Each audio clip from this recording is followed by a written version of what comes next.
Meu nome é Natasha. Este vídeo é referente ao PCC, Práticas Componentes Curricular. Esse trabalho foi solicitado pela professora Roseli, da matéria de Psicologia do Desenvolvimento da Faculdade Estácio Sá, do curso de Pedagogia.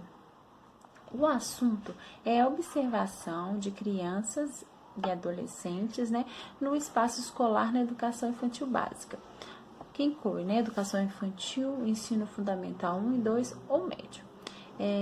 Para compreender as características do desenvolvimento físico-motor, afetivo, emocional, intelectual, moral ou social. Para isso, conhecer a criança implica estudar sua saúde biosocial, sua curiosidade cognitivo e seu temperamento psicossocial, bem como dezenas de outras características do desenvolvimento pertencentes aos 3 domínios predominantes. Vamos falar um pouquinho de cada um bem rápido para entendermos um pouco melhor. Psicossocial, vamos lá. Psicossocial diz respeito ao desenvolvimento das emoções, do temperamento e das habilidades sociais. As influências da família, dos amigos, da comunidade, da cultura e da sociedade como um todo são especialmente importantes para esse domínio. Além do psicossocial, temos o biosocial.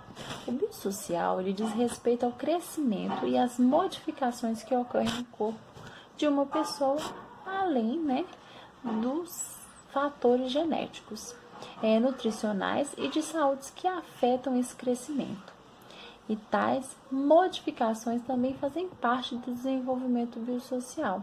As habilidades motoras, os fatores sociais e culturais que afetam as áreas como, por exemplo, a duração da amamentação ao seio, a educação da criança com necessidades especiais e as atitudes quanto às formais ideais do corpo. Temos também o cognitivo, diz respeito aos processos mentais utilizados para obtermos conhecimentos ou para tornarmos conscientes do ambiente. A cognição abrange percepção, imaginação, discernimento, memória e linguagem, que são processos utilizados pelas pessoas para pensar, decidir e aprender. Assim como os seguidores de Freud e Erikson reconhecem a importância das forças inconscientes e irracionais, entretanto, considerando suficiente as fases, as propostas de Freud surgiu no lugar delas 8 fases de desenvolvimento que cobrem todos os estágios da vida. Cada uma dessas fases, sendo fundamental, precisa ser resolvida. Vou citar essas 8 fases e nelas vou escolher algumas para poder dar alguns exemplos de entendimento sobre estes conflitos que nós, seres humanos, passamos todo ao longo de nossas vidas. Vamos lá. Erikson deu confiança vezes desconfiança, autonomia vezes vergonha e dúvida, iniciativa vezes culpa, diligência vezes inferioridade, generatividade vezes estagnação, identidade vezes confusões de papel, integridade vezes desesperanças. Vamos falar de um deles. Vamos falar de iniciativa vezes culpa. Quantas vezes no nosso cotidiano notamos muitas dificuldades, nesses 2 conflitos, que é a iniciativa vezes a culpa. Notamos que muitas crianças têm a iniciativa e muitas crianças sentem culpa. Um exemplo seria, eu quero fazer algo, eu pego e faço. Ou eu não vou fazer porque eu tenho medo, ou eu tenho culpa de errar. Eu acho que tudo isso está ligado, né, na confiança vezes a desconfiança. Vários exemplos que é difícil de ser citados, pois nós vivemos durante longo tempo, né? Segundo essa teoria, a solução de cada crise de desenvolvimento depende da interação entre as características do indivíduo. E qualquer que seja o suporte oferecido pelo ambiente social, a teoria da aprendizagem focaliza os meios pelos quais as pessoas aprendem comportamentos específicos. Segundo a visão destes dois, né, destes teóricos, todo desenvolvimento envolve um processo de aprendizagem e, portanto, não ocorre só em determinadas fases, que depende da idade do amadurecimento. Então, em várias fases pode ocorrer isso. E nós temos que estar atentos e dispostos a ajudar para que isso aconteça, uma melhoria, né, nesses desenvolvimentos que ocorrem, esses conflitos. O desenvolvimento humano implica no estudo do aspecto físico-motor, intelectual, afetivo, emocional e social. Este estudo refere-se ao desenvolvimento mental e ao desenvolvimento orgânico. Entendido em sua globalidade, o desenvolvimento pode ser dividido em 4 aspectos. Para facilitar o estudo, os aspectos são: primeiro, aspecto físico-motor. É a consideração do crescimento orgânico, da maturação neurofisiológica, da capacidade de manipulação de objetos e do exercício do próprio corpo. Vamos citar um exemplo, né? A criança que consegue procurar um brinquedo debaixo da cama por já conseguir coordenar os movimentos das pernas, pés, tronco, braços e mãos. O segundo aspecto que quero lidar com vocês é o aspecto intelectual. É a capacidade de pensar, de raciocinar. Um exemplo, a criança que, para alcançar um pacote de bolachas em cima do armário, ela usa um banquinho para alcançar as bolachas. Ou seja, como percebeu que sua altura não era suficiente para alcançá-las, planejou a ação através do uso de uma ferramenta, o banquinho, e conseguiu realizar a ação. O terceiro aspecto, o aspecto afetivo-emocional, é o modo particular de cada indivíduo integra suas experiências, é o sentir. Exemplo, o modo da criança frente ao comentário de sua professora no desempenho de uma atividade. A alegria de receber um presente. Esses aspectos. O aspecto social é a maneira como o indivíduo reage diante das situações que envolvem outras pessoas. Um exemplo, na sala de aula é fácil observar que uma criança procura outra para a realização de suas tarefas, enquanto outras permanecem sozinhas. As teorias, elas estudam os desenvolvimentos dando ênfase em alguns desses aspectos, né? Mas desenvolvimentos devemos, né, considerar que o crescimento humano supõe que estes aspectos não se separam. Piaget estudou o desenvolvimento a partir da intelectualidade. Lev Vygotsky, né, estudou a partir da socialização, enquanto Freud estudou a partir do aspecto emocional. Compreender o desenvolvimento humano implica conhecer as características comuns de cada faixa etária. Para que isso aconteça, reconhecemos as individualidades, né? O que torna-nos mais para observar, interpretar os comportamentos, e com isso conseguimos planejar o que é como ensinar aos alunos.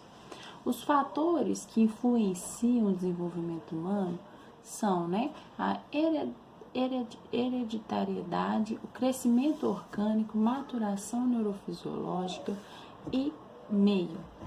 Vou explicar um pouco de cada um e logo depois disso nós iremos para a parte do que fez a observação com as crianças. Eu quero deixar um pouco claro o que fiz, né? Para onde eu tirei para conseguir fazer o acompanhamento.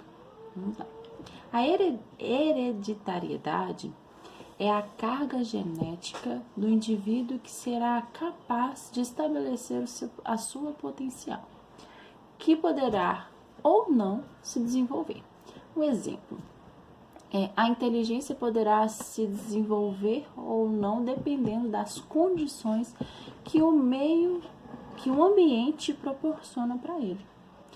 O crescimento orgânico, né, é o aspecto físico que considera o processo dinâmico que se apresenta visivelmente para o aumento do tamanho corporal. Exemplo, né? A estruturação do esqueleto permite à criança alcançar objetos que antes ela não conseguia. Temos também, né, a maturação neurofisiológica. É o que torna possível determinado padrão de comportamento, ou seja, existe um equipamento neurofisiológico que passa por uma evolução determinada por fatores biológicos. Um exemplo a citar é: para segurar um talher como os adultos, as crianças precisam de um desenvolvimento neurofisiológico, visto que aos 3 anos as crianças o seguram de forma bem diferente. E tem o meio. Meio é o conjunto de influências e estimulações ambientais que pode alterar os padrões de comportamento do indivíduo. Cada um é constituído numa interação entre o meio e o indivíduo. Um exemplo a citar: se o incentivo à leitura for muito intenso, uma criança aos 5 anos já pode saber reconhecer as letras e escrever. Mas, ao mesmo tempo, outra que não teve incentivo pode não reconhecê-las e nem escrevê-las. Viu como que é bem diferente, né? Um meio do outro. Então, desse estudo, tudo eu tirei e fiz a observação com as crianças do meu meio. E eu vou citar elas aqui agora para vocês. A primeira criança que eu vou falar é a Tainá, de 7 anos. Ela tem 7 anos e 5 meses e ela está no ensino fundamental 1, que é o primeiro ano, né? E aí eu vou falar sobre ela, o que eu vi em todos os aspectos que a professora Rose pediu para fazer, né? Então vamos lá. Ao observar a Tainá, de 7 anos, pode-se notar que no aspecto afetivo e emocional, percebe-se que é uma menina retraída, porém carinhosa com os mais próximos. Com bom potencial a aprender, atende com dificuldade às ordens estabelecidas pelos pais em relação à organização, né? Com isso, tem dificuldade em praticar atividades em grupo. Demonstra bons hábitos, porém foi percebido que a mesma se distrai facilmente com conversas paralelas, dificultando sua atenção e concentração. No aspecto social, percebe-se um bom relacionamento, gosta de ajudar, mas tem bastante dificuldade de comunicar em público. No aspecto psicomotor, tem ótima coordenação motora, motora fina, né? Traça corretamente as letras e números, utiliza a tesoura corretamente ao realizar, né, atividades de cortagem e colagem.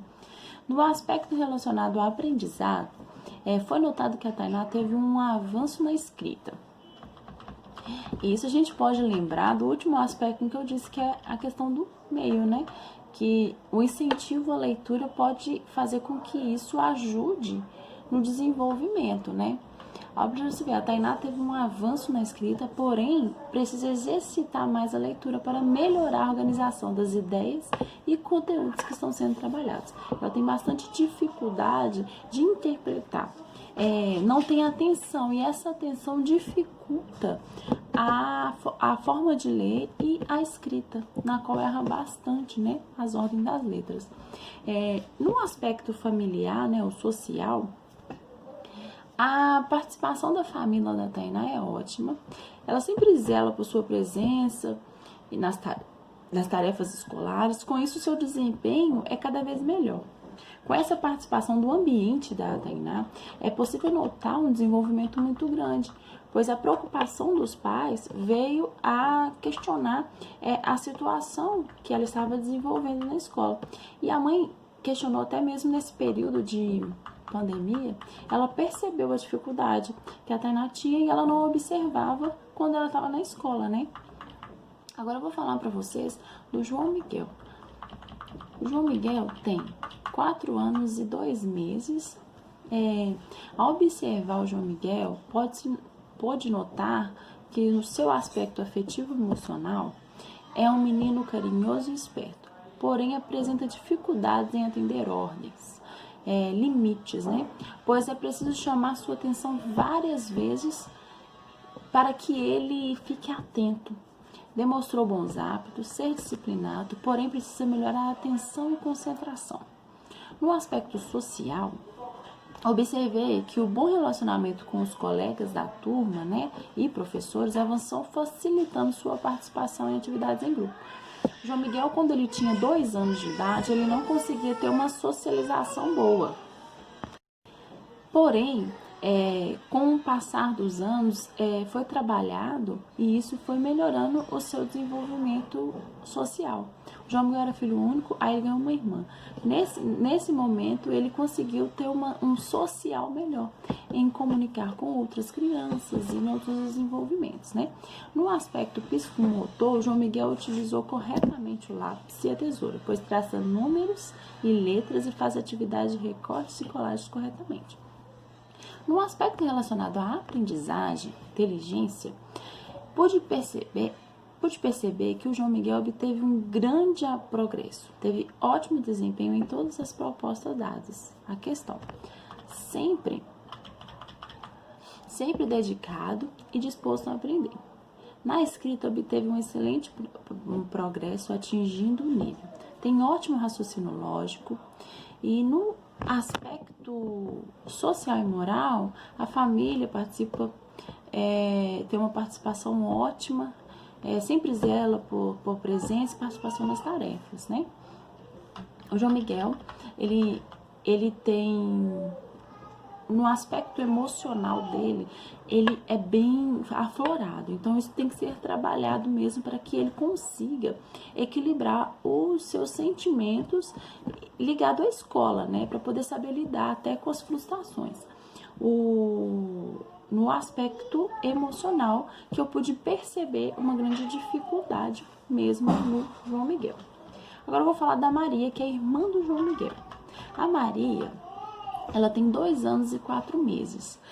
Pode-se notar que o seu aspecto afetivo intelectual, que é uma menina muito esperta, inteligente, com bom potencial para aprender. Atende muito bem às ordens e aos limites estabelecidos. Isso facilita a comunicação e participação em atividades em grupo. Demonstra bons hábitos, é disciplinada, não se distrai facilmente, com isso ajuda a atenção e concentração. No aspecto social da Maria, percebe-se que tem um bom relacionamento com os colegas da turma e professores. Gosta de ajudar e isso facilita a comunicação e a atividade em grupo. No aspecto psicomotor, demonstra, né, boa coordenação motora. No aspecto relacionado à aprendizagem, a Maria tem um ótimo desempenho, sempre dedicada e disposta a aprender. Reconhece as letras do seu nome, tem um excelente raciocínio lógico. No aspecto familiar, a participação da família também é excelente, sempre zela por ela, pela sua participação nas tarefas, e com isso ela tem um grande desenvolvimento. A conclusão deste trabalho foi que eu pude perceber que nos aspectos teóricos influenciam muito na observação e prática. Na prática, que foi a observação das crianças citadas, eu pude perceber vários tipos de desenvolvimento, de idades diferentes, né, e de vários períodos diferentes. Com isso, tudo que Piaget, Erikson, né, Freud, eles trataram a educação, e isso foi muito importante, que as suas teorias me trouxeram alguns conhecimentos para que eu pudesse estar fazendo a sua observação em casa, que é algo bem difícil, né? Porque se tratar de algo próximo é mais complicado. Então, dessa teoria, desse desenvolvimento humano, foi muito produtivo essa observação. Pude perceber que crianças com irmãos, ela tem mais uma facilidade no aspecto social, que é na comunicação com outras crianças. O João é irmão da Maria, na qual eles conseguem ter um desenvolvimento mais próximo.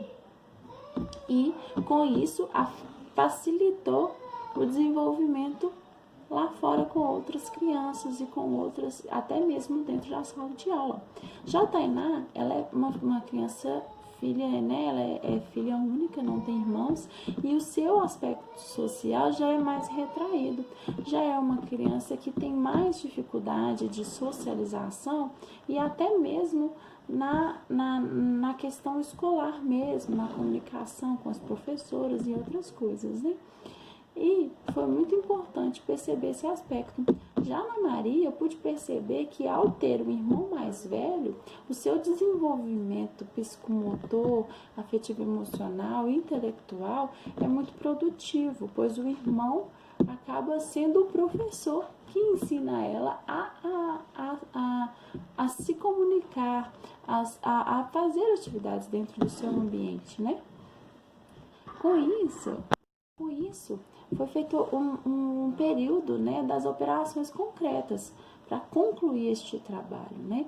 Que eu percebi que na idade de 7 a 11 anos, né, ou 12, que é aquela idade dita, né, a infância propriamente dita, que é de 7 a 11 anos, nessa idade, a criança está pronta para iniciar um processo de aprendizagem sistemática. A criança adquire uma autonomia crescente em relação ao adulto, passando a organizar seus próprios valores morais. A grupalização com o sexo oposto diminui, ela já não consegue mais ter uma comunicação com o sexo. Se é uma menina, já é mais difícil ter essa comunicação, ela prefere meninas, né? A criança que no início do período ainda considerava bastante opiniões e as ideias dos adultos, no final passa a enfrentá-los. Isso a gente percebe bastante em relação a Tainá, é bem notivo, né, tudo isso.